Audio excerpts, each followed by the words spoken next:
안녕하세요, 은쌤입니다.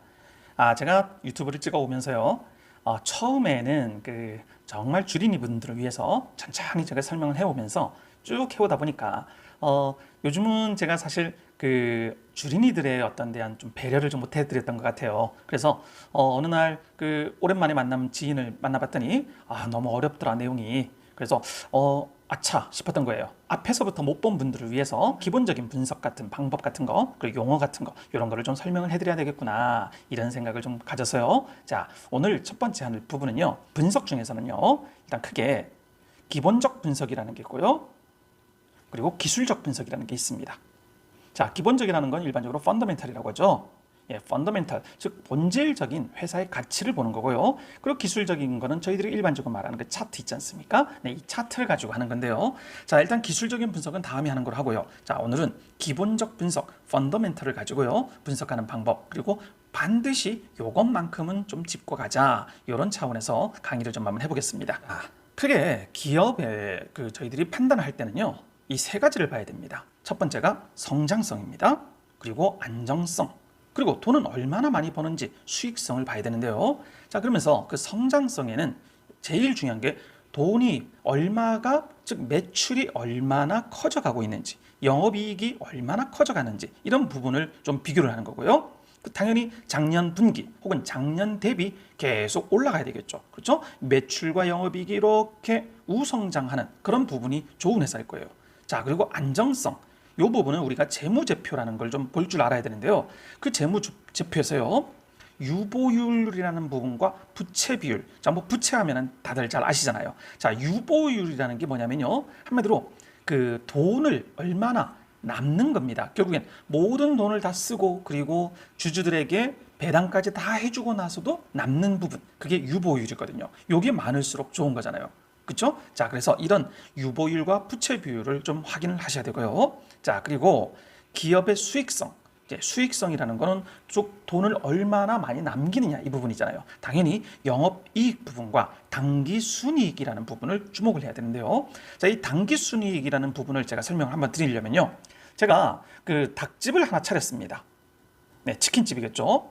자, 그럼 닭집을 찾아서 1년에 제가 1억이라는 돈을 벌었다고 칠게요. 자, 그럼 그 1억이라는 전체 매상입니다. 매상이 매출이 되는 겁니다.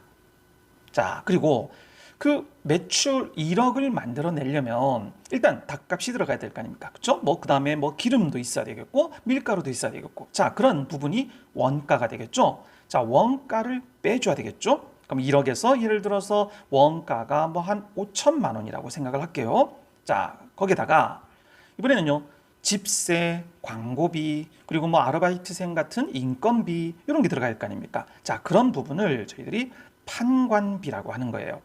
판관비. 자, 이 부분이 예를 들어서 뭐 3천만 원이라고 생각을 하겠습니다. 자, 그러면 요걸 빼면은 얼마가 남습니까? 네, 2천만 원이 남잖아요. 예, 2천만 원이 요게 영업이익이 되는 겁니다. 아셨죠? 자, 거기에다가 저희들이 세금을 빼야 될 거 아닙니까? 그죠? 자, 여기다가 세금 일반적으로 저희들이 사는 상장회사의 경우에는 법인세가 되겠죠. 예, 이 법인세를 뺀 부분이 요게 당기 순이익이 되는 겁니다. 순이익. 일반적으로 우리가 순이익 하면은, 즉 모든 부분을 다 빼서 남는 부분이 순이익이다, 이겁니다. 자, 그리고 나서 요 순이익을 가지고 우리 이번에 저희들의 투자해준 그 주주들에게 이 순이익 부분에서 50%는 항상 배당을 하겠습니다 라고 해서 세금이 한 200만 원 정도를 냈다고 할게요. 그러면 당기순이익이 얼마입니까? 1,800만 원이 되겠죠. 자, 요 1,800만 원의 50%인 2분의 1을 하면은 900만 원을 주주들에게 나눠주는 거겠죠. 그렇죠? 자, 그때 우리 이 50%라고 하는 부분을 배당 성향이다, 이렇게 얘기를 합니다. 배당 성향. 아셨죠? 그래서 이런 부분이 이걸 남고, 자, 그러면 900만 원을 하고 나머지 또 900만 원이 남겠죠. 그 남는 거를 차곡차곡 모아두는 거, 그게 바로 유보율이 되는 겁니다. 유진테크라는 회사를 건져와 봤습니다. 자, 여러분들도요, 똑같이 제가 하는 방법대로요, 이 유진테크가 아니라 여러분이 갖고 있는 종목이 있잖아요. 아니면 관심 있는 종목을 똑같이 해보시면 됩니다. 자, 일단 네이버에 들어가셔갖고요, 유진테크 아니면 뭐 삼성전자를 쳐보십시오. 그러면 요런 제일 첫 번째 화면이 나올 거예요. 그리고 나서요, 자, 어디를 누르시냐면은 종합 정보를 이렇게 딱 보면 기업 개요라는 부분이 나와요. 이게 가장 중요한 부분입니다. 자, 제가 투자하려는 회사가 뭘 하는 회사인지는 일단은 알아야 되잖아요. 자, 그러면 유진테크라는 회사를 쳤더니 이런 식으로 나옵니다. 동사는 반도체 방막, 얇은 막을 형성하는 전공정, 후공정이 있고 전공정이 있는데요. 그 프로세스 장비를 개발하고 생산하는 반도체 전공정 장비 업체로서 2006년도에 상장했고, 기업 개요가 나옵니다. 이 부분을 보고 이런 거를 만들어내는 회사로구나 라는 개념을 잡으셔야 되겠죠. 기업 실적 분석이라는 이런 화면이 나올 거예요. 자, 여기서 잘 보셔야 됩니다. 자, 아까 우리 매출액이라는 부분과 영업이익, 당기순이익, 자, 이 부분은 뭐였습니까? 네, 성장성을 비교한다는 거잖아요. 그렇죠? 자, 그러면 각각 연도별로 보시는 거예요. 자, 19년도에 2055억이었는데요. 20년도에 2026, 뭐 거의 대동소이하잖아요. 그런데 21년도에 3,200억, 아이고 엄청나게 뛰었잖아요. 그리고 올해 말에는 예상이 4,200억 정도로 계속 가파르게 지금 상승하고 있습니다. 네, 성장성이 커져가고 있다는 거죠. 자, 그리고 그 성장성에 제일 중요한 게 벌어들이는 돈이잖아요. 영업이익이 238억에서 223억, 그리고 739억, 이건 몇 배입니까? 3배 이상이잖아요. 그리고 올해는 1,096억으로요. 거의 재작년 대비 4배가, 5배, 4배가 뛰는 거예요. 자, 당연히 성장성 높습니다. 자, 그리고 남는 모든 거를 법인세까지 다 뽑아갖고 요만큼의 860억을 가지고 있는 거잖아요. 그죠? 자, 그리고 나서 맨 밑을 보시면 배당 성향이라는 거 보이시죠? 예, 이 배당 성향이 몇 프로입니까? 네, 10% 정도가 되잖아요. 그죠? 그럼 10%면은 요 860억의 10%인 86억을 가지고 주주들에게 나눠준다는 거예요. 부채 비율, 당좌 비율, 그리고 유보율, 요 부분을 체크를 하셔야 돼요. 요게 우리가 아까 말했던 안정성입니다. 얘는 성장성이겠죠? 그리고 얘는 안정성인데, 자, 부채 비율이라는 건 뭡니까? 한마디로 자산 대비 빌려온 게 어느 정도의 퍼센티지냐 이겁니다. 자, 그래서 제가 제 자산이 1억인데 빌려온 게 1억이다. 그러면은 털고 나면은 아무것도 없는 게 되잖아요. 그러면 1억에다가 부채가 1억이면 그게 부채가 100%가 되는 거잖아요. 그래서 일반적으로요, 부채 비율은 100% 이하의 기업을 투자하는 게 안정적입니다. 자, 물론 금융회사는 다릅니다. 금융회사 뭐 예를 들어서 은행 같은데, 아니면은 뭐 보험회사 같은 데는 그 계약금을 다 내고 보험료를 내고 그다음 은행에 예금을 들지 않습니까? 그럼 그 부분들이 전부 다 부채로 잡혀요. 그래서 이런 금융회사일 경우에는 부채 비율이 당연히 높을수록 좋은 거예요. 그렇죠? 그렇지만 일반적인 제조업이나 서비스업 같은 경우는 그것 정반대겠죠. 자, 그래서 이 유진테크 같은 경우에는요, 작년에 부채 비율이 23% 정도밖에 안 됩니다. 네, 굉장히 견실하다는 얘기죠. 자, 그리고 당좌 비율.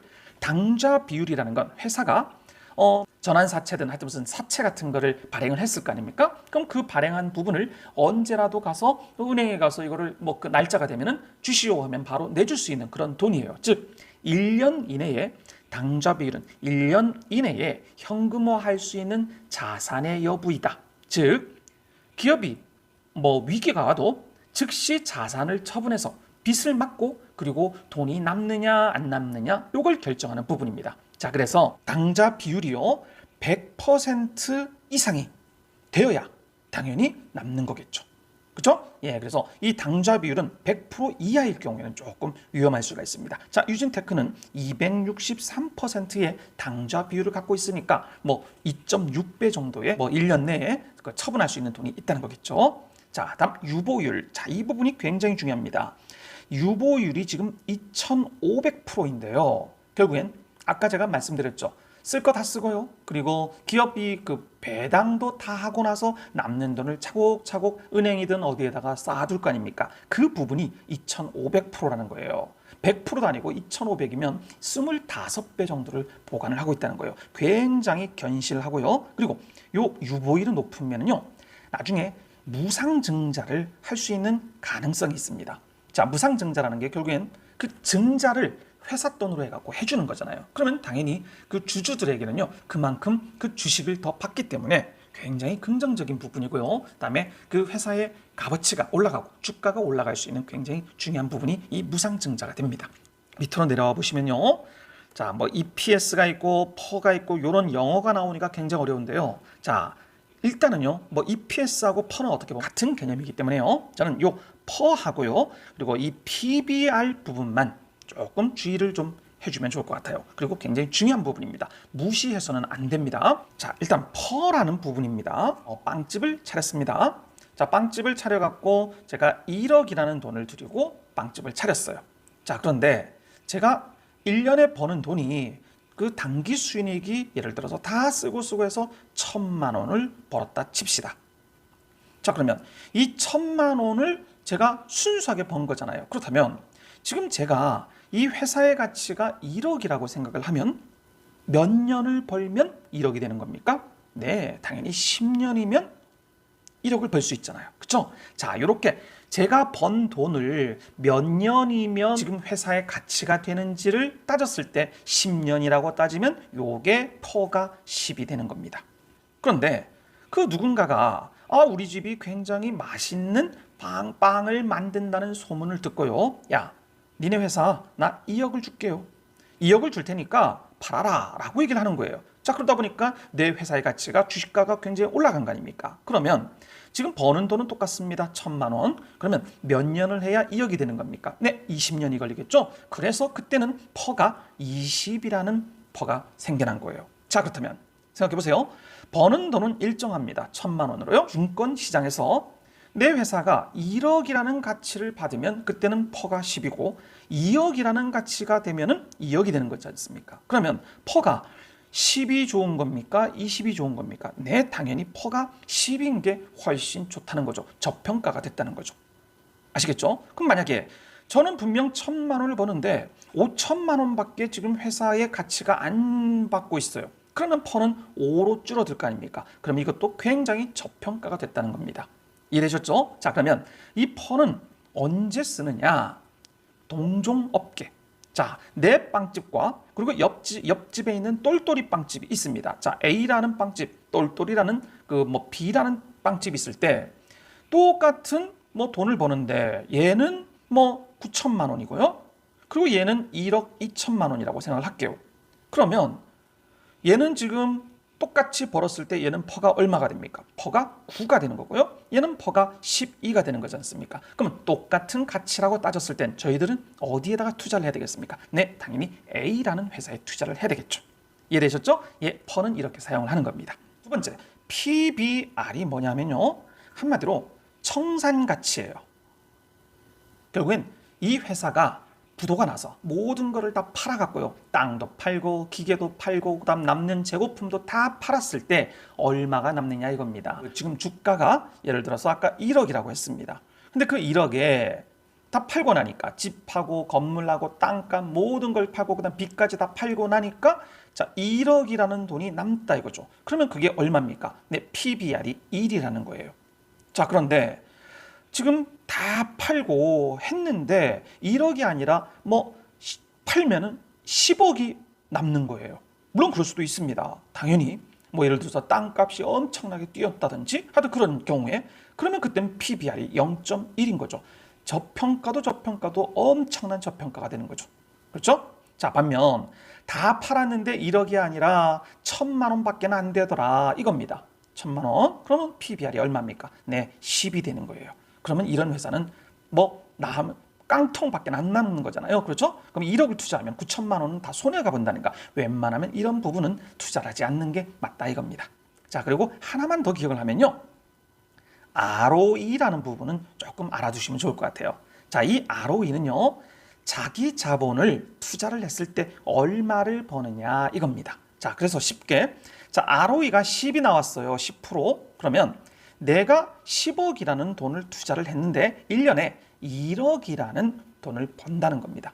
아셨죠? 즉, 내 자본의 10%를 번 거 아닙니까? 그렇죠? 그래서 이 ROE는요, 높을수록 굉장히 좋은 겁니다. 자, 특히 일반적으로 시중금리, 예를 들어서 요즘 저희들이 뭐 금리, 한국은행이 콜금리를 얼마 올렸네 이러잖아요. 예를 들어서 그 시중금리가 2%이면 최소한 제가 2% 이상은 돼야 이 기업에 투자를 하지 않겠습니까? 아니, 기업에 투자하는 위험 부담이 있잖아요. 그러면 이 그 기본적인 기본 금리보다는 뭐 2배 혹은 3배 정도는 높아야 투자할 가치가 있는 거잖아요. 그렇죠? 그래서 이 ROE가 높을수록 굉장히 투자의 가치가 좋다. 이렇게 보면 되시겠죠. 또 하나 굉장히 중요한 부분을 여러분들이 좀 주린이분들이 착각하시는 게 있으세요. 자, 우리가 보통 주가, 이 주식이 얼마냐 했을 때 대부분의 사람들은요, 요 빨간 부분 있잖아요. 4750원이야. 요걸 주식의 가격으로 생각을 하시더라고요. 근데 그게 아닙니다. 자, 이 4750원이 됐든 407,500원이 됐든 간에 중요한 건 요게 중요한 게 아니고요. 요 부분. 시가총액이 가장 중요한 거예요. 자, 지금 9,300억 정도가 되는 거잖아요. 요 금액을 발행한 주가 있지 않습니까? 발행한 주식 요 밑에 있잖아요. 발행 주식인 요만큼으로 나눈 주가가 지금 현재 주가인 거예요. 그래서 제가 요번에 그 미국의 그 워런 버핏이 갖고 있는 버크셔 해서웨이 있잖아요. 그 주식은 한 주당 6억짜리의 주식이잖아요. 그러니까 그만큼 발행을 했는데 그 발행 주수가 적다는 거겠죠. 그죠? 삼성전자도 원래는 뭐 300만 원, 400만 원 이렇게 가던 회사를 요거를 액면 분할을 해갖고 줄여버린 거지 않습니까? 그래서 그 300만 원짜리가 지금 6만 전자 하는데요. 싸진 게 아니고요. 그만큼 주식수를 늘려버린 거예요. 그래서 여러분 착각하지 마세요. 요 주가가 뭐 삼성전자는 6만 원이니까 싼 회사고 반면 하이닉스는 10만 원이 넘으니까 비싼 회사고 이게 아닙니다. 모든 부분은 이 시가총액을 비교를 해서 요거의 순으로 들어간다는 거 놓치지 마십시오. 예, 이게 파이낸셜 서머리인데 자, 요게 보면은 아까 매출, 영업이익 그리고 당기순이익까지도 파악이 됐죠? 그리고 부채 비율 나오고 그리고 유보율도 나오고 그리고 아까 말했던 퍼가 나오죠? 자, 퍼도 보세요. 2019년도에는 65배, 즉 번 돈을 시가총액을 맞추려면 65년이 걸린다는 거예요. 이때는 정말 별로 안 좋은 회사였던 거죠. 자, 그다음 20년도는 더 심합니다. 219년이 걸린다는 거예요. 그만큼 돈을 못 벌었다는 거죠. 자, 그런데 21년도 작년에 갑자기 19배로 확 뛰어버립니다. 자, 그리고 올해 말에는 11배 정도로 줄어들어 버린 거죠. 즉 올해는 당연히 이익을 많이 지금 벌 거라고 우리가 아까 봤지 않습니까? 예상을. 그랬기 때문에 그 퍼가 확 낮아져 버린 거죠. 이해되시죠? 자, 그리고 이 BPS, 이게 그 PBR, 이 PBR이 아까 0. 몇 배였는데 이 BPS가 뭐냐면 아까 그 청산 가치를요 주식수로 해갖고 나눈 거예요. 그러다 보니까 그 올해 16,516원이 요 유진테크를 팔았을 때 모든 주주들에게 돌아갈 수 있는 돈이 요만큼이라는 거예요. 그 얘기는 PBR이 2.47배라는 거죠. 그 퍼라는 부분은 동종 업계에 있는 회사하고 비교할 때 굉장히 요긴하게 쓸 수 있다고 했잖아요. 자, 지금 요 부분이에요. 자, 위에 있는 부분이요. 그 반도체 전공정을 하는 주성 엔지니어링이라는 회사고요. 밑에 있는 게 유진테크입니다. 자, 매출액 주성이 3,773억, 3,240. 네, 유진이 더 적네요. 그렇죠? 자, 그리고 영업이익이 1,026억, 799억, 739억이네요. 자, 그리고 당기순이익이 1,455억, 604억. 이런 것만 보면 주성 엔지니어링이 훨씬 낫네요. 그렇죠? 자, 그리고 퍼가 19배, 그리고 퍼가 6.96배입니다. 네, 주성이 훨씬 낫습니다. 그리고 ROE, PBR 볼까요? 2.74배, 3.95배. 예, 이거는 당연히 주성이 훨씬 낫습니다. 그리고 ROE도요, 벌어들이는 것도 48배, 22배. 예, 그래서 21년도까지는 당연히 주성 엔지니어링이 훨씬 주가가 좋을 수밖에 없었습니다. 올해 한번 봐볼게요. 자, 22년도에 매출 4,600, 그리고 4,200, 영업이익 1,308, 1,096, 그리고 당기순이익 1,040, 837, 그리고 퍼가 9.56, 11.16, 그리고 ROE가 24, 25. 거의 비슷해져 가고 있죠. 그래서 지금 주가가 지금 시가총액이요. 주성 엔지니어링이 주가 시가총액이 9,939억입니다. 그리고 유진테크가 9,338억. 지금 매출과 이런 부분을 봤을 때 주성 엔지니어링이 지금 훨씬 좋잖아요. 그렇죠? 그런데 지금 시가총액은 거의 비슷합니다. 좀 그 이유가 이 시장에서 이렇게 받아들인 이유가 뭔지도 여러분이 고민을 한번 해보셔야 되고요. 그렇다면은 뭐 혹시 성장성이 다른가, 혹은 부채 비율 같은 안정성에서의 문제가 있는가, 이런 부분들을 하나씩 비교를 해나가라는 겁니다. 무슨 말인지 아시겠죠? 자, 그래서 그 간단히 보면은 주성 엔지니어링이 부채 비율이요, 21년도의 부채 비율이 92%입니다. 자, 반면 아까 유진테크는 23%죠. 네, 부채 비율에서 굉장히 많이 차이가 나죠. 그렇죠? 그리고 당좌 비율이 주성 엔지니어링이 111%입니다. 반면 유진테크는 263%죠. 이건 높을수록 좋다고 했잖아요. 그리고 유보율입니다. 유진테크는 유보율이요, 지금 2500%입니다. 2507%. 그리고 주성 엔지니어링은 유보율이 1342% 정도가 되네요. 자, 이런 안정성 부분에서는 유진테크의 승이라고 봐야 되겠죠. 자, 그래서 여러분, 아까 안정성, 성장성, 수익성 이런 부분들을요, 이렇게 검토해 가보면서, 그리고 동종업계하고 비교를 해가면서 하나씩 배워나가는 거예요. 그리고 거기다가 더 궁금한 게 있습니다. 그러시면 어떻게 하느냐? 자, 다트라는, 이 다트 보이시죠? 이 다트라는 부분을 들어가 보시는 거예요. 그리고 나서 이 조건, 이 회사명에다가요, 유진테크를 딱 쳐갖고 검색을 누르시면 이런 형태의 뭐가 나옵니다. 자, 그럼 거기에서 저희들이 이 회사의 모든 관련된 부분을 다 볼 수가 있겠죠. 특히 이런 분기 보고서, 분기마다 나오고요. 그리고 사업 보고서 2021년 거, 이 전체 이런 부분을 클릭을 해서 눌러보시는 거예요. 그러면 이렇게 분기 보고서에 대한 내용이 나옵니다. 그러면은 그곳에다가 보시면 회사의 개요는 어떻고, 회사의 연역은 어떻고, 그다음 개요, 제품 서비스 이런 부분 있지 않습니까? 그래서 제가 제품 서비스를 턱 눌렀더니 이런 게 나오는 거죠. 장비에 이런 거, 그다음에 가스는 이런 거, 이런 식으로 매출도 다 나오고 모든 회사에 대한 부분을 파악할 수가 있는 거예요. 아시죠? 자, 요게 여러분 가장 기본적 분석이고요. 장점부터 말씀을 드리면, 아까 실적을 기반으로 해서 이렇게 퍼나 PBR 같은 부분을 적정 주가를 구해서 미래에 대한 어떤 예측을 추정하고 이런 부분이겠죠. 자, 그런데 단점이 뭐냐면 재무제표는 1년에 4번밖에 발표가 되지 않고, 다음에 그 사이에 어떻게 변할지를 우리는 이해할 수가 없다는 거예요. 그리고 조작하는 경우도 굉장히 자주 예전엔 발생했었어. 그래서 그런 걸 분식회계 해갖고 난리가 났던 기업들도 많지 않습니까? 심지어 대기업도 그랬던 적이 많았었어요.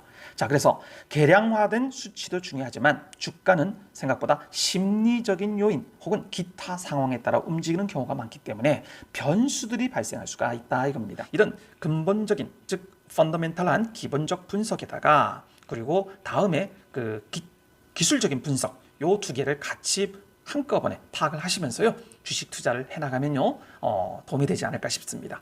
자, 여러분, 제가 지금 이렇게 설명을 해드렸는데요, 그래도 어려우실 수도 있을 거예요. 당연합니다. 그러시면 밑에 댓글에다가요, 이런 부분 이해 안 된다, 그런 내용을 한번 더 적어주시면요, 또 다시 한번 기회가 되면 다시 설명을 해드리겠고요. 그리고 더 자세한 어떤 설명을 듣고 싶으면요, 제가 그 밴드를 하나 만들어 놨거든요. 그 밴드에다가 내용을 올려놓으시면 차분하게 제가 어떤 글을 써서라도 이렇게 좀 보내드리고 그렇게 하겠습니다. 자, 하여튼 여러분 정말 끝이 없는 것 같아요, 주식 공부는. 아셨죠? 그렇지만 아무렇게나 무작정 아무것도 모르고 투자를 하는 건 망하는데 지름길입니다. 아시죠? 그래서 반드시 최소한의 기본적인 분석은 할 줄 알아야 된다. 오늘의 포인트였습니다. 자, 좋은 하루 되십시오. 감사합니다.